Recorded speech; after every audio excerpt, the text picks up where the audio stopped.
So good day once again. My name is Maria Paula ABULAR from Bethel 2A from Unit 6, and I am going to be discussing now for the fact sheet 6.6, which is the Unit 6 RA 9710, an act providing for the Magna Carta of Women. Okay, so next. So here are the objectives. So number one is to analyze the basic structure of each sections under RA 9710. Number two is to deliberate on how this law seeks to recognize and eliminate discrimination against women's rights. Number three is to clarify on the mechanisms promoting the equal opportunities for women to participate in political arenas. And number four is state their insights and perspectives under RA 9710. So next, let's first proceed to chapter 1, which is the general provisions. So under section 1 is the short title. This act shall be known as the Magna Carta of Women. So section 2 is the declaration of policy. So recognizing that the economic, political, and social-cultural realities affect women's current condition, the state affirms the role of women in nation building and ensures the substantive equality of women and men. It shall promote empowerment of women and pursue equal rights and equal equal opportunities for women and men, and ensure equal access to resources and to development results and outcome. Further, the state realizes that equality of men and women entails the abolition of the unequal structures and practices that perpetuate discrimination and inequality. To realize this, the state shall endeavor to develop plans, policies, programs, measures, and mechanisms to address discrimination and inequality in the economic and political, social, and cultural life of women and men. So, Section 3 is the principles of human rights of women. So, human rights are universal and inalienable. All people in the world are entitled to them. The University of Human Rights is encompassed in the words of Article 1 of the Universal Declaration of Human Rights, which states that all human beings are free and equal in dignity and rights. So next is Chapter 2, the definition of terms.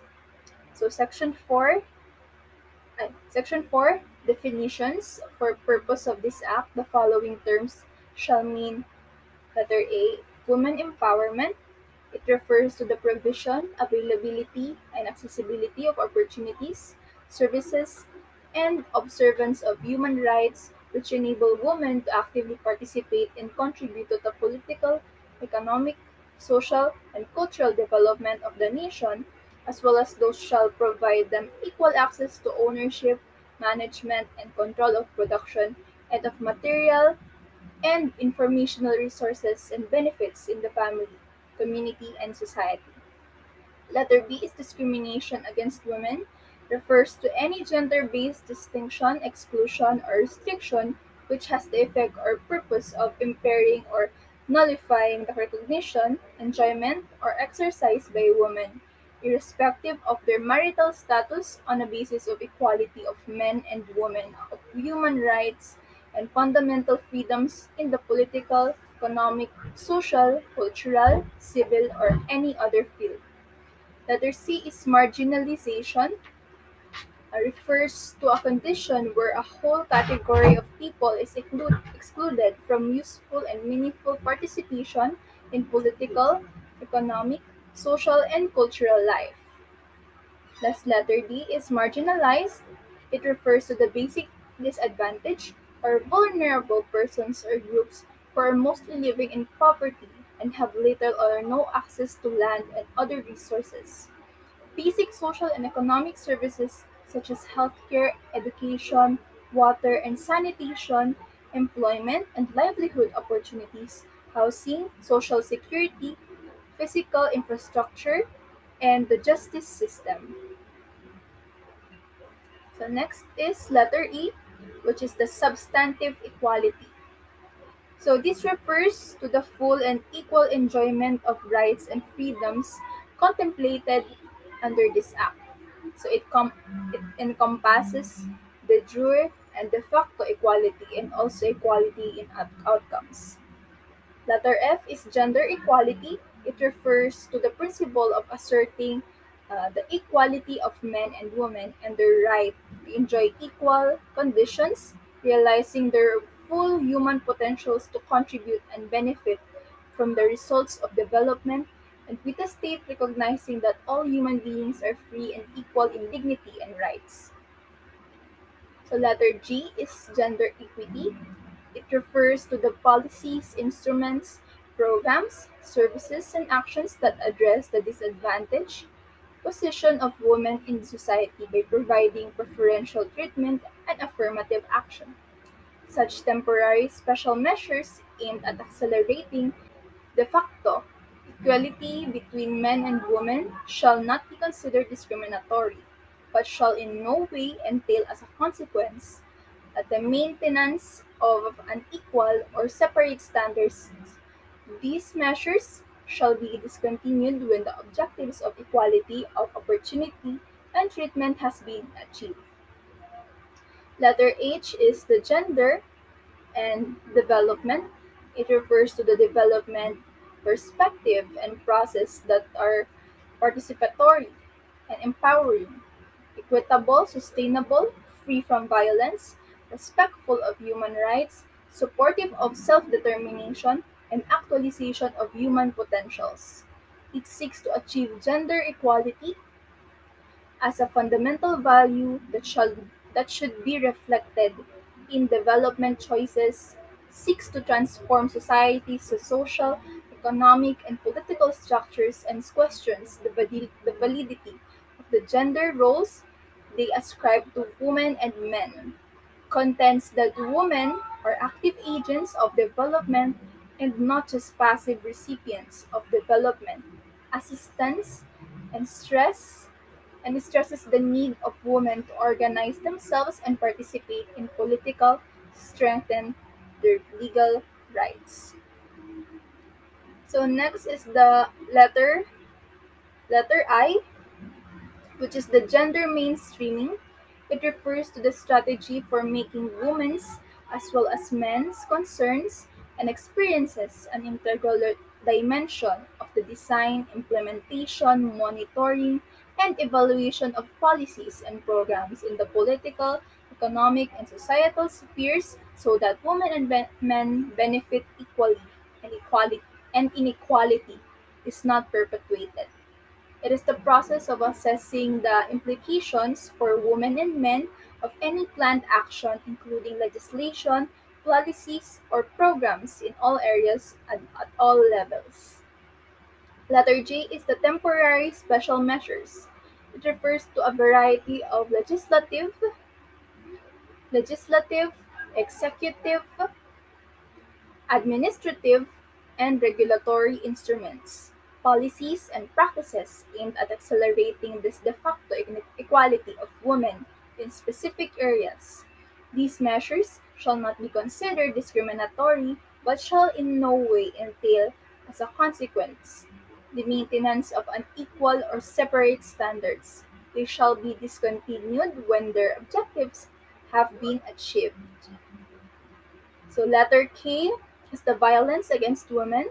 It refers to any act of gender-based violence that results in or is likely to result in physical, sexual, or psychological harm or suffering to women, including threats to such acts, coercion, or arbitrary deprivation of liberty, whether occurring in public or in private life. Letter L is the woman in the military. It refers to women employed in the military, both in the major and technical services, who are performing combat and or non-combat functions, providing security to the state and protecting the people from the various forms of threat. It also includes women trainees in all military training institutions. So next is letter M, which is the social protection.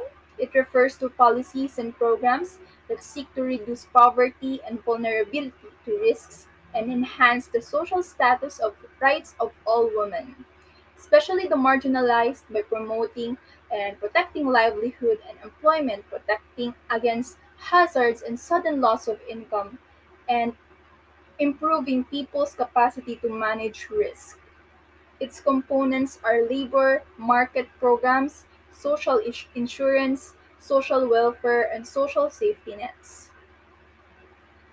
So let's now proceed to Chapter 3, which is about the duties related to human rights of women. So under Section 5, the state as the primary duty bearer. So the state as the primary duty bearer shall, letter A, refrain from discriminating against women and violating their rights. Letter B is to protect women against discrimination and from violation of their rights by private corporations, entities, and individuals. And letter C, promote and fulfill the rights of women in all spheres, including the rights to substantive equality and non-discrimination. So Section 6 is duties of state agencies and instrumentalities. So these duties of the state shall extend to all state agencies, offices, and instrumentalities at all levels and government-owned and controlled corporations, subject to the Constitution and pertinent laws, policies, or administrative guidelines that define specific duties of state agencies and entities concerned. So Section 7 is the suppletory effect. So this chapter shall be deemed integrated into and be suppletory to other provisions of this Act, particularly those that guarantee specific rights to women and define specific roles and require specific conduct of state organs. So now let's proceed to Chapter 4, which is about the rights and empowerment. So under Section 8, human rights of women, human rights of women. So all rights in the Constitution um, and those rights recognized under international instruments duly signed and ratified by the Philippines in consonance with Philippine law shall be rights of women under this act to be enjoyed without discrimination. So Section 9 is the protection from violence. So the state shall ensure that all women shall be protected from all forms of violence as provided for in existing laws. So agencies of government shall give of priority to the defense and protection of women against gender-based offenses and help women attain justice and healing.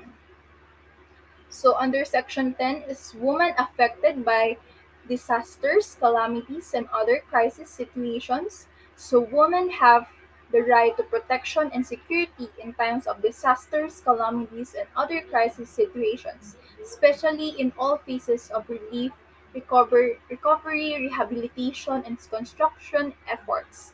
So the state shall provide for immediate humanitarian assistance, allocation of resources, and early resettlement if necessary. It shall also address the particular needs of women from a gender perspective to ensure their full protection from sexual exploitation and other sexual and gender-based violence committed against them. So responses to disaster situations shall include the provision of services such as psychosocial support, livelihood support, education, psychological health, and comprehensive health services, including protection during pregnancy. Okay, so under Section 11 is the participation and representation. So the state shall undertake temporary special measures to accelerate the participation and equitable representation of women in all spheres of society, particularly in the decision-making and policy-making processes in government and private entities to fully realize their role as agents and beneficiaries of development. So under Section 12 is the equal treatment before the law. So the state shall take steps to review and, when necessary, amend and or repeal existing laws that are discriminatory to women within 3 years from the effectivity of this act.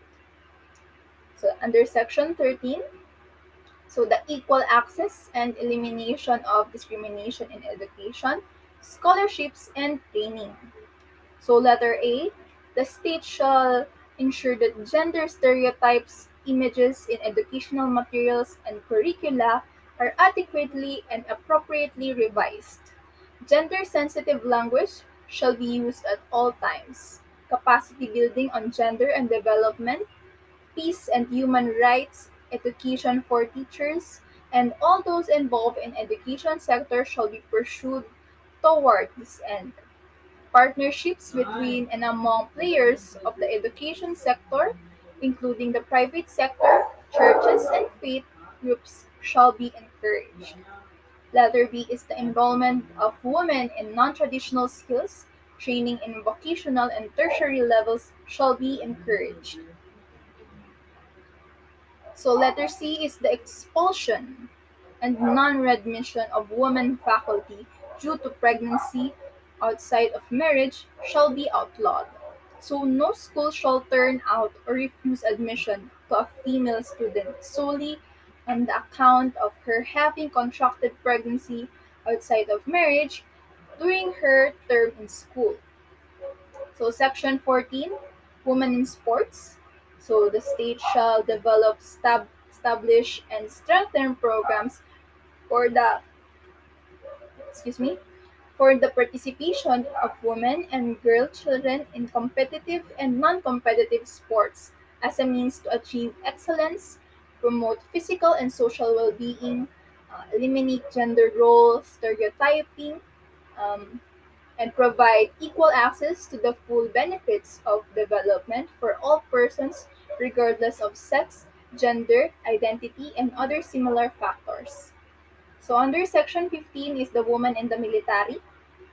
So the state shall pursue appropriate measures to eliminate discrimination of women in the military, police, and other similar services, including revising or abolishing policies and practices that restrict women from availing of both combat and non-combat training that are open to men or from taking on functions other than administrative tasks such as engaging in combat, security-related, or field operations. Women in the military shall be accorded the same promotional privileges and opportunities as men, including pay increases, additional remunerations, and benefits, awards based on their competency and quality of performance. So towards this end, the state shall ensure that the personal dignity of women shall always be respected. So next is section 16, which is the non-discriminatory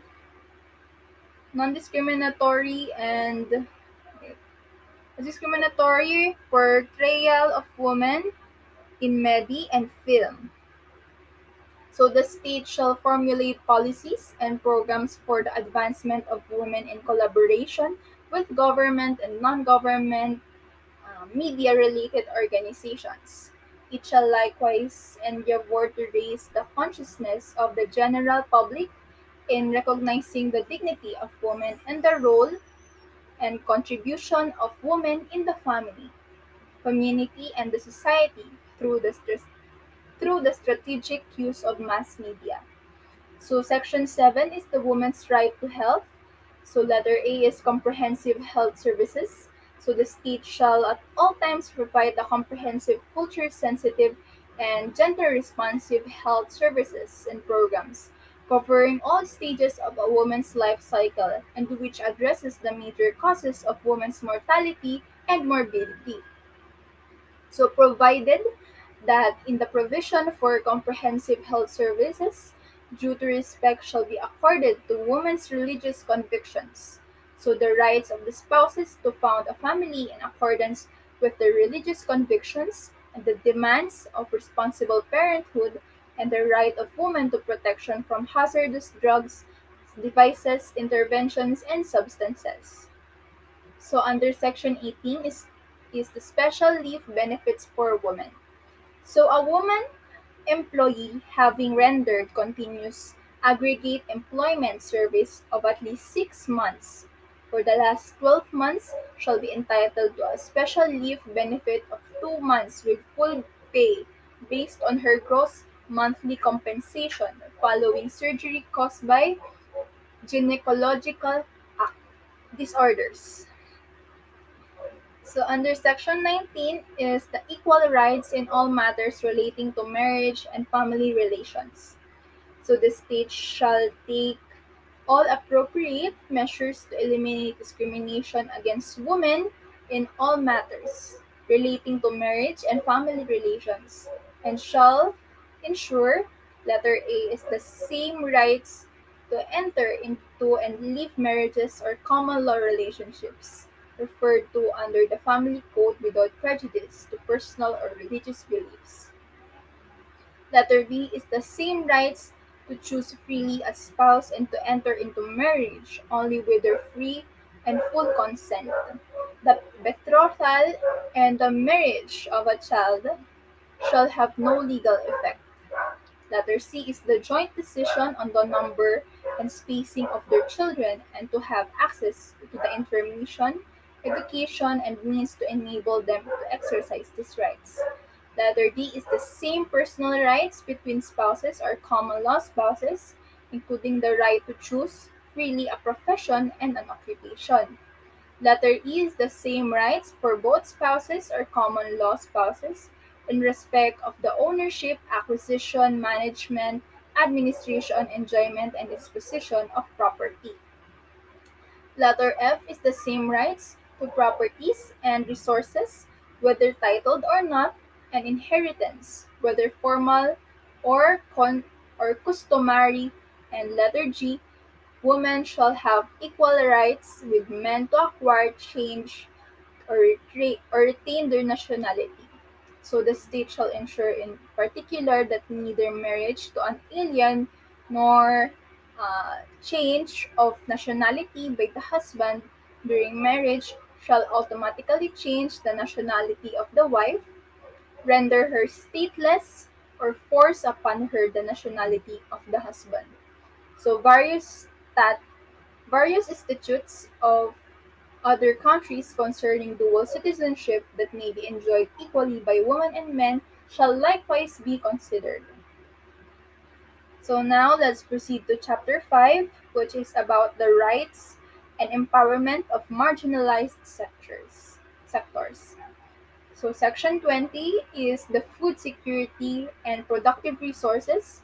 So the state shall recognizes the contribution of women to food production and shall ensure its sustainability and sufficiency with the active participation of women.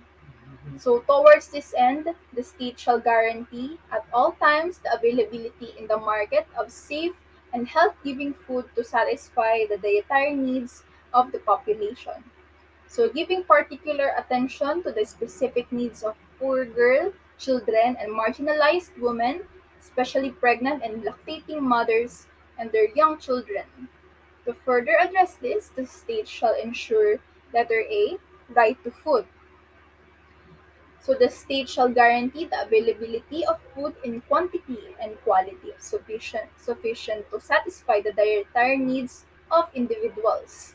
So the physical and economic accessibility for everyone to adequate food that is culturally acceptable and free from unsafe substances and culturally accepted, and the accurate and substantial information to the availability of food, including the right to full, accurate, and truthful information about safe and health-giving foods and how to produce and have regular and easy access to them.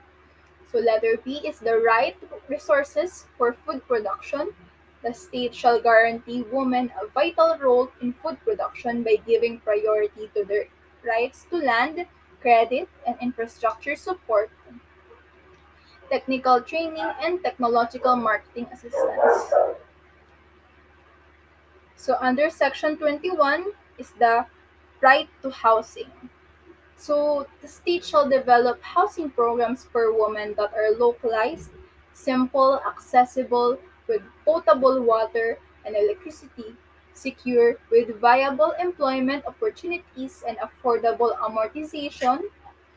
In this regard, the state shall consult women and involve them in community planning and development, especially in matters pertaining to land use, zoning, and relocation. So, under Section 22 is the right to decent work. So, the state shall progressively realize and ensure decent work standards for women that involve the creation of jobs of acceptable quality in conditions of freedom, equity, security, and human dignity. So, under Section 23 is the right to livelihood, credit, capital, and technology. So, the state shall ensure that women are provided with the following. So letter A is the equal access to formal sources of credit and capital. Letter B is the equal share to the produce of farms and aquatic resources. And letter C is the employment opportunities for returning women migrant workers, taking into account their skills and qualifications. Corollary, the state shall also promote skills and entrepreneurship development of returning women migrant workers.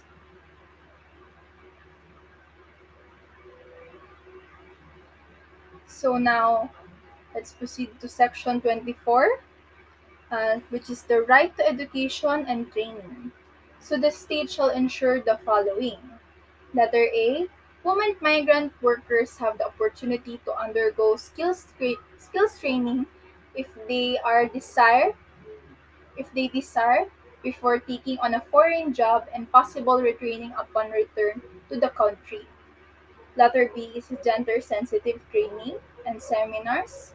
And letter C is equal opportunities in scholarships based on merit and fitness, especially to those interested in research and development aimed towards woman-friendly farm technology.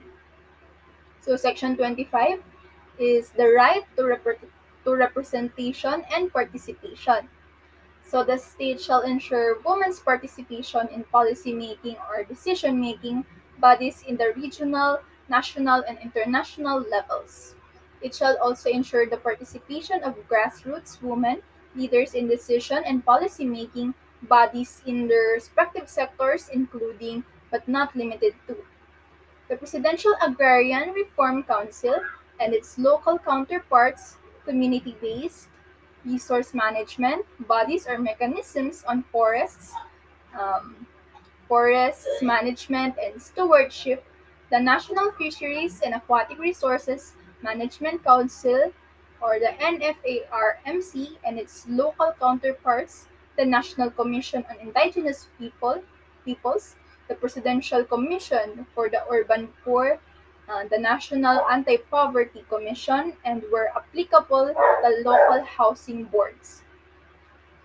And Section 6 is the right to information, so access to information regarding policies on women, including programs, projects, and funding outlets that affect them shall be ensured.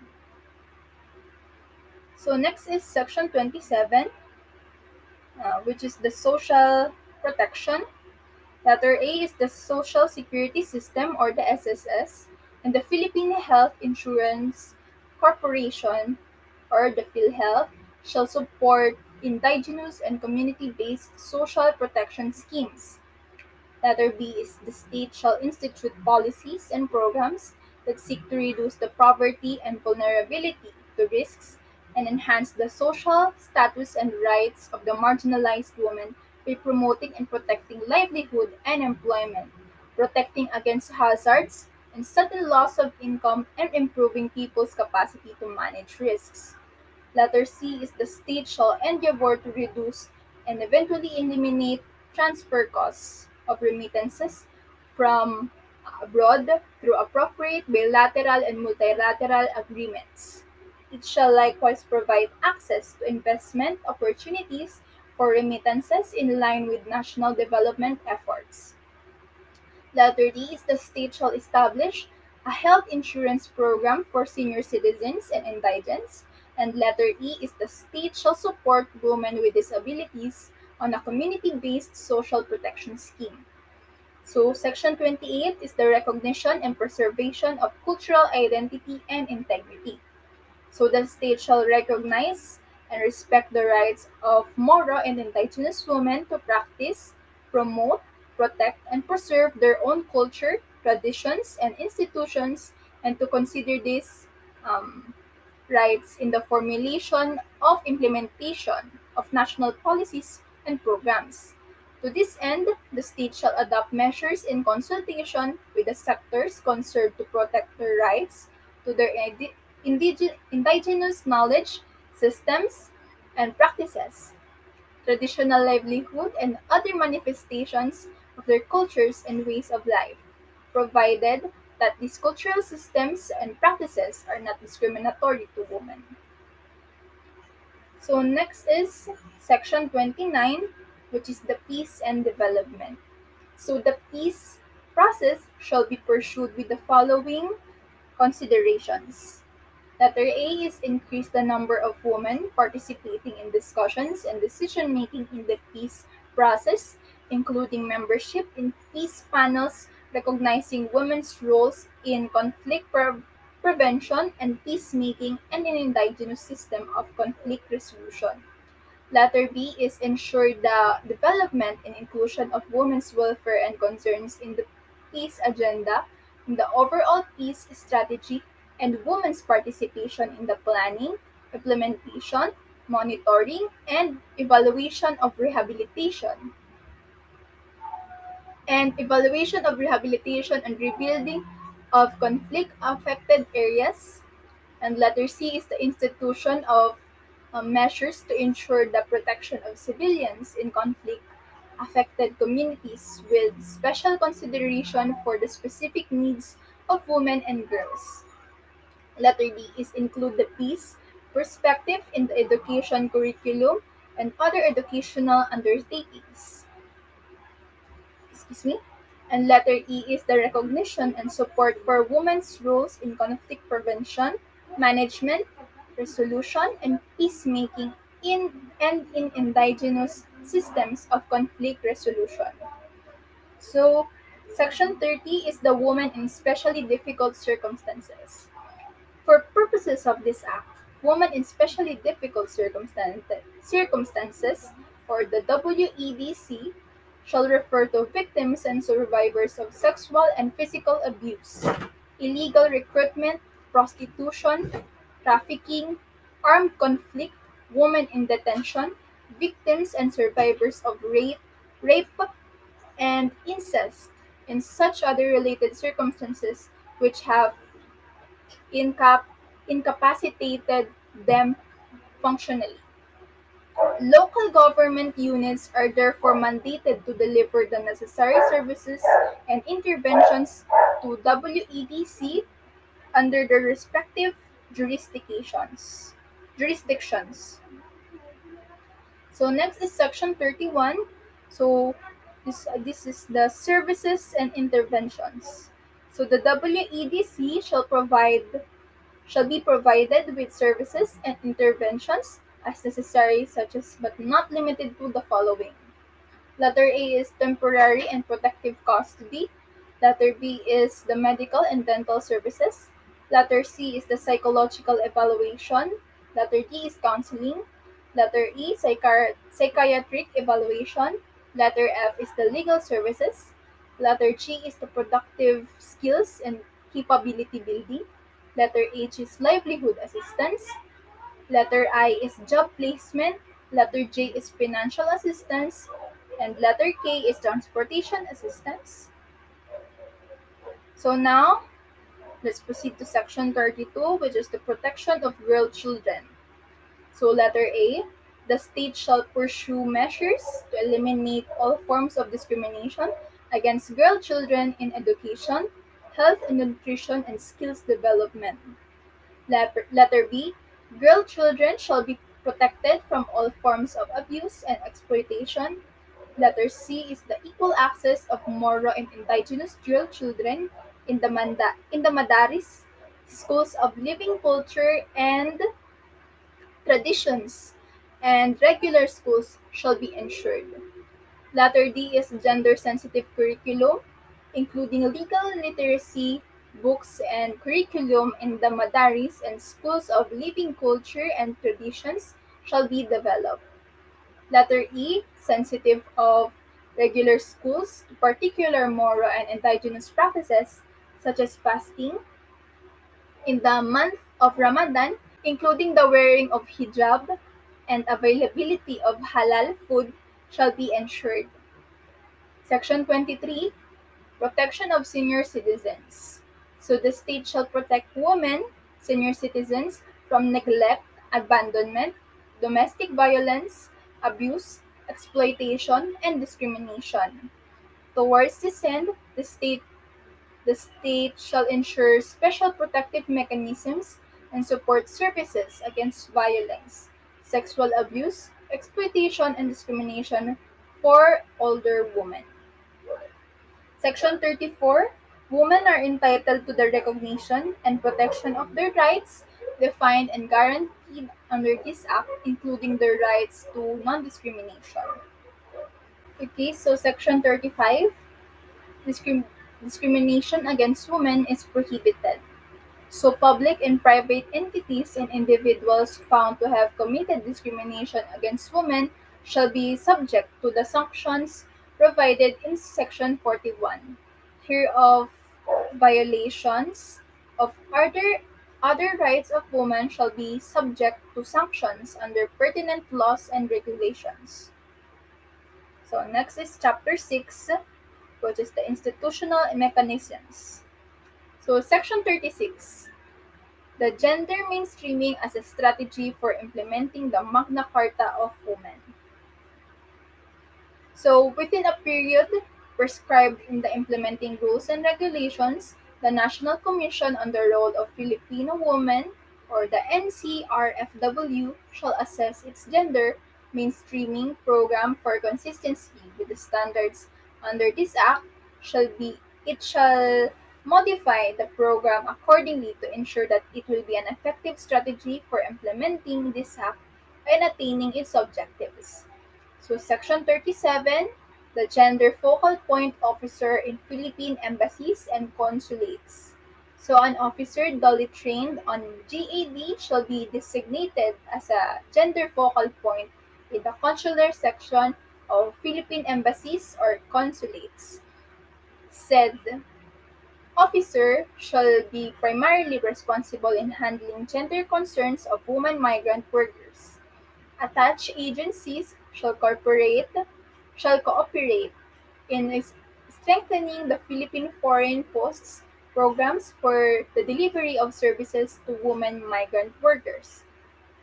Section 38 is the National Commission on the Role of Filipino Women, or the NCRFW. So the National Commission on the Role of Filipino Women shall be renamed as the Philippine Commission on Women, or the PCW. So the primary policy-making and coordinating body of the Women and Gender Equality concerns under the Office of the President. So the PCW shall be the overall monitoring body and oversight to ensure the implementation of this act. So in doing so, the PCW may direct any government agency and instrumentality as may be necessary to report on the implementation of this act for them to immediately respond to the problems brought to their attention in relation to this act. So the PCW shall also lead in ensuring the government agencies uh, are capacitated on the effective implementation of this act. So the chairperson shall likewise report to the president in cabinet meetings on the implementation of this act. So Section 39 is the Commission on Human Rights, which is the CHR. So the Commission, acting as the Gender and Development Ombud, consistent with its mandate, shall undertake measures such as the following. Letter A, monitor with the PCW and other state agencies, among others, in developing indicators and guidelines to comply with their duties related to the human rights of women, including the right to non-discrimination guaranteed under this act. Letter B is designate one commissioner and or its Women Rights Center to be primarily responsible for formulating and implementing programs and activities related to the promotion and protection of the human rights of women, including the investigations and complaints of discrimination and violations of their rights brought under this act and related laws and regulations. Letter C is establish guidelines and mechanisms, among others, that will facilitate access of women to legal remedies under this act and related laws, and enhance the protection and promotion of the rights of women, especially marginalized women. So letter D is assist in the filing of cases against individuals, agencies, institutions, or establishments that violate the provisions of this act. And letter E, recommend to the President of the Philippines or the Civil Service Commission any possible administrative action based on non-compliance or failure to implement the provisions of this act. So section 40, monitoring progress and implementation and impact of this act. So the PCW, in coordination with other state agencies and the CHR, shall submit to Congress regular reports on the progress of the implementation of this act, highlighting the impact thereof on the status and human rights of women, provided that the second part shall include an assessment of the effectiveness of this act and recommend amendments to improve its provisions, provided finally that these reports shall be submitted to Congress every 3 years, excuse me, as determined in the implementing rules and regulations. So section 41 is the penalties. So upon finding of the CHR that a department, agency, or instrumentality of government, government-owned and controlled corporation, or local government unit has violated any provision of this act and its implementing rules and regulations, the sanctions under administrative law, civil service, or other appropriate laws shall be recommended to the Civil Service Commission and or the Department of the Interior and Local Government. So the person directly responsible for the violation, as well as the head of the agency or local chief executive, shall be held liable under this act. So section 42 is the incentives and awards. There shall be established an incentives and award system which shall be administered by a board under such rules and regulations as may be promulgated by the PCW to deserving entities, government agencies, and local government units for their outstanding performance in upholding the rights of women and effective implementation of gender responsive programs. So section 43 is the funding. So the initial funding requirements for the implementation of this act shall be charged against the current appropriations of the agencies concerned. Thereafter, such sums as may be necessary for the implementation of this act shall be included in the agency's yearly budgets under the General Appropriations Act. So section 44 is the implementing rules and regulations. As the lead agency, the PCW shall, in coordination with the Commission of Human Rights and all concerned government departments and agencies, including as observers, both houses of Congress through Committee on Youth, Women and Family Relations, Senate, and the Committee on Women and Gender Equality, House of Representatives, and with the participation of representatives from non-government and organizations, NGOs, and civil society groups with proven track record of involvement and promotion of the rights and welfare of Filipino women and girls identified by the PCW. Formulate the implementing rules and regulations or the IRR of this act within 180 days after its effectivity. So section 45 which is the separability clause. If any provision or part hereof is held invalid or unconstitutional, the remainder of the law or the provisions not otherwise affected shall remain valid and subsisting. So Section 46 is the repealing clause. So any law, presidential decree or issuance, executive order, letter, or instruction, administrative order, rule, or regulation contrary to or inconsistent with the provisions of this act is hereby repealed, modified, and amended accordingly. So lastly, Section 47, which is the effectivity clause. So this act shall take effect 15 days after its publication in at least two newspapers of general circulation.